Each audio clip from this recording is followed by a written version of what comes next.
Shalom, peuple de Dieu. J'espère que vous allez bien et j'espère que vous avez reconnu la voix.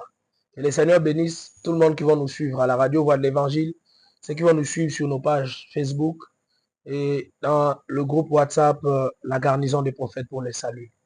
C'est un nouveau jour, une nouvelle émission qui commence.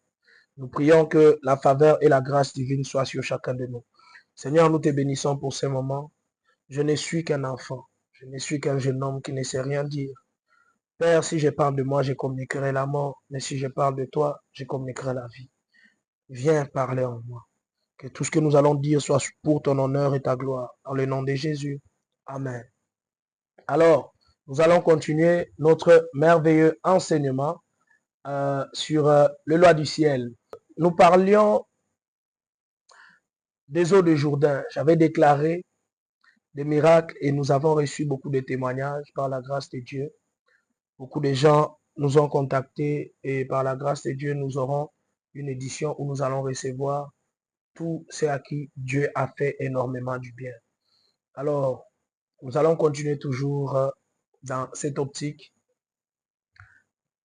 Mon petit thème de ce matin sera « Malgré la loi des hommes, j'entrerai chez le roi ». Nous sommes dans Megillah, autrement dit Esther, chapitre 4, le verset 11 à 17. Je lis au nom de Jésus. Toutes les nations du royaume savent bien que quiconque, homme ou femme, va près du roi dans la cour intérieure sans être appelé n'a aucune chance de salut. Sauf celui à qui le roi tend le sceptre d'or. Celui-là sera sauvé. Quant à moi, cela fait 30 jours que je n'ai pas été appelé à m'approcher du roi. Akrataios mit Mardochée au courant de toutes les paroles d'Esther.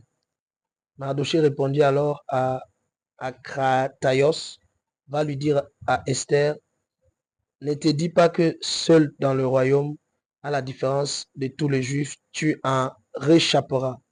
Car si en cette occasion, tu fais la sourde oreille, c'est d'un autre endroit qu'il y aura secours et protection pour les juifs.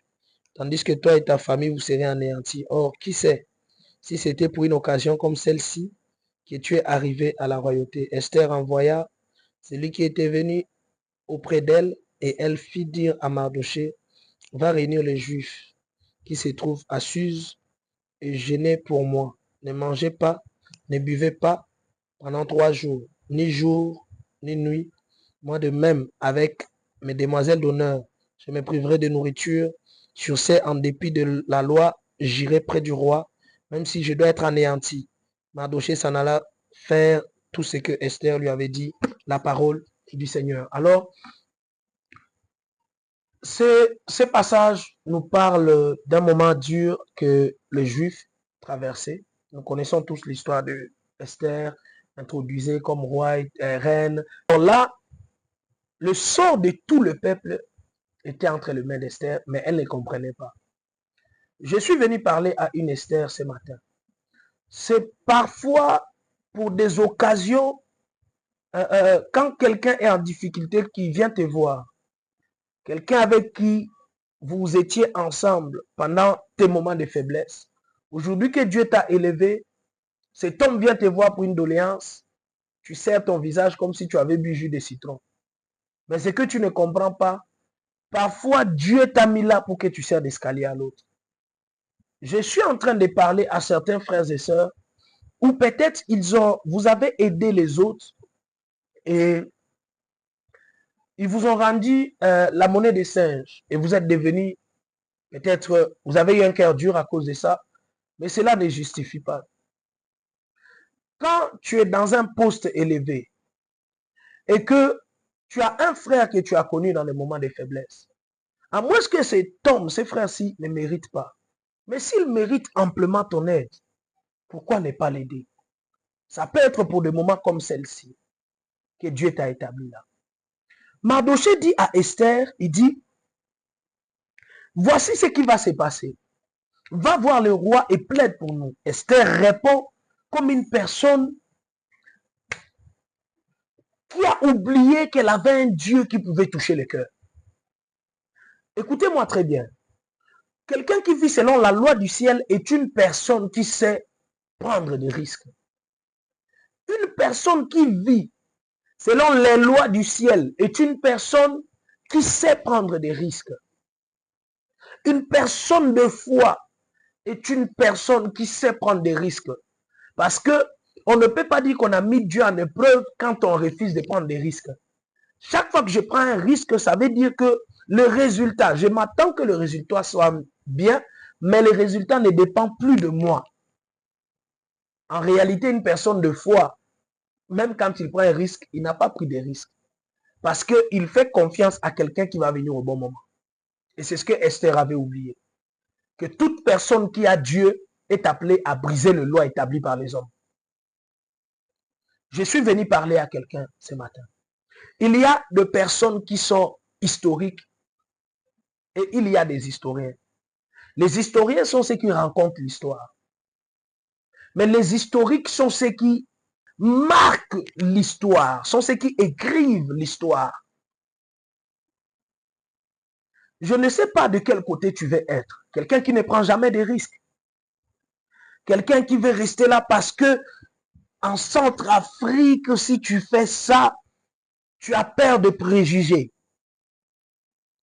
Tu as peur de ce que les hommes diront de toi. Toi qui es censé être une personne qui brise la loi. L'heure est arrivée que tu t'élèves de là où tu es. Tu ne peux pas me dire que tu n'as pas ce qu'il faut. Je refuse de croire que le Dieu qui a créé même des insectes, il les a donné des missions bien précises.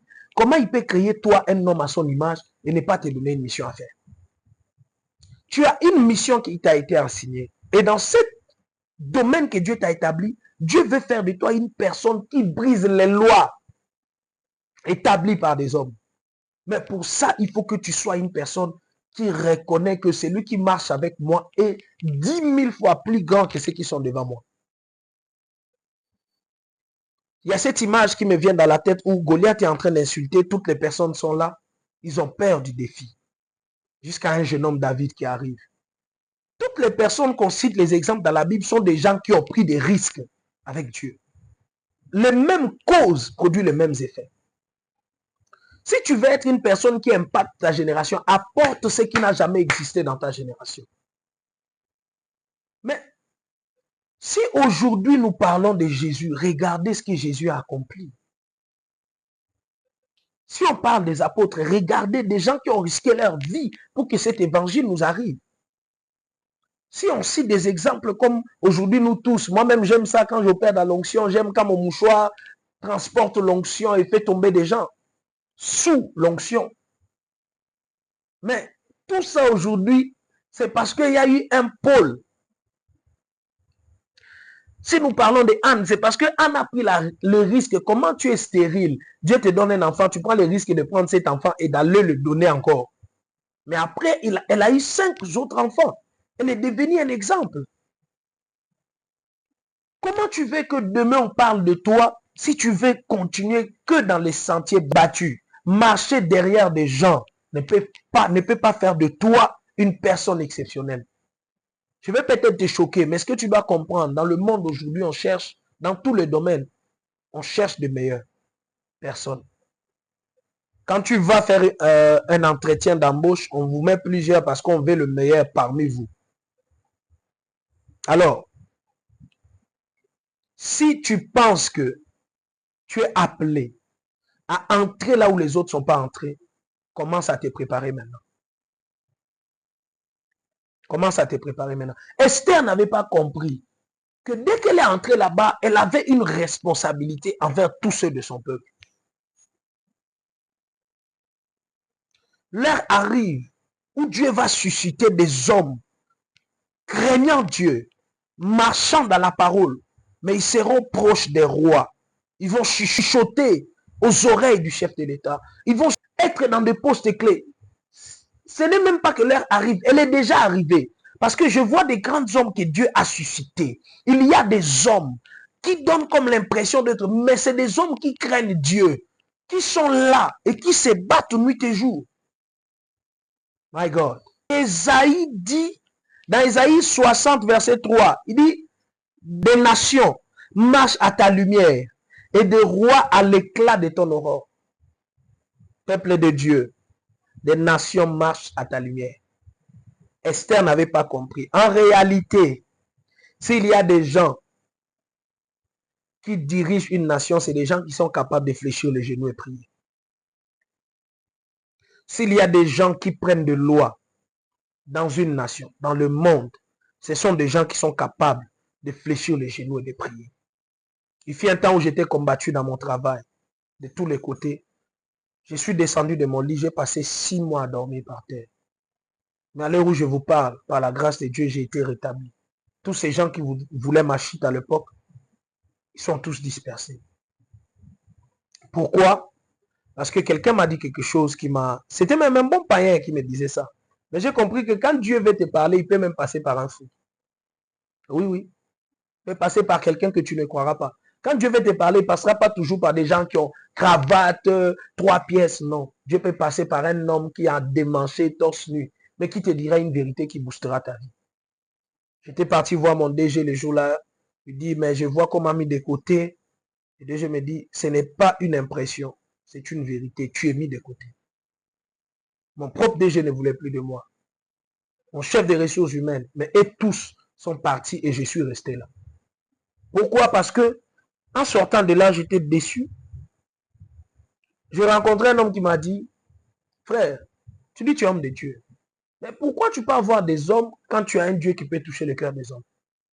Ce qu'il a dit a résonné tellement dans mon esprit. J'ai dit, je n'irai plus voir quelqu'un. Je suis monté en prière. Et après, nous avons commencé à voir des résultats, Et aujourd'hui, c'est devenu un témoignage. Écoute-moi, tant que tu ne fléchis pas les genoux, tant que tu ne montes pas dans le spirituel pour prendre des décisions, cette situation-là restera un obstacle au lieu de devenir un témoignage. Esther, à cause de la loi des hommes, a oublié que Dieu avait prononcé sur Israël. Et pendant qu'elle subissait la loi du roi, c'est elle qui devait imposer sa loi au roi. Parce que Dieu disait à Israël par la bouche d'Ésaïe, des nations marchent à ta lumière. Et des rois à l'éclat de ton aurore. Étant israélites, il y avait ces paroles prononcées sur eux. Mais elles ne comprenaient pas. Écoutez, chose que beaucoup de chrétiens oublient. J'entends beaucoup de chrétiens dire chez nous ici à Bangui, pour travailler, il faut être dans un réseau, avoir des relations. Mais puisque tu le déclares ainsi, alors cette loi affecte ta manière de fonctionner. Et le résultat que tu auras sera selon ce que tu sais et tu y crois. Oui, ça peut être la réalité banguissoise, mais toi, tu n'es plus banguissois. Depuis le jour de ton baptême, tu es participant à la nature divine. Tu es le fils d'Abraham. Ainsi, tu as la même valeur que les enfants d'Israël. Sinon, plus encore. Car tu es enfant de Dieu. Tu t'es dit que dans notre tribu, c'est comme ça. C'est comme ça. On peut qu'avoir tel nombre d'enfants ou chez nous, dans la famille, on doit toujours perdre un enfant. Non, non, non, non, non. Non, bien-aimé, non. Depuis le jour où tu es passé par la porte de brebis, tu as changé d'appartenance. Écoute-moi, tu n'es plus Mbaka, tu n'es plus Baya, tu n'es plus Yakoma ou Banda, mais tu es de la tribu de Juda.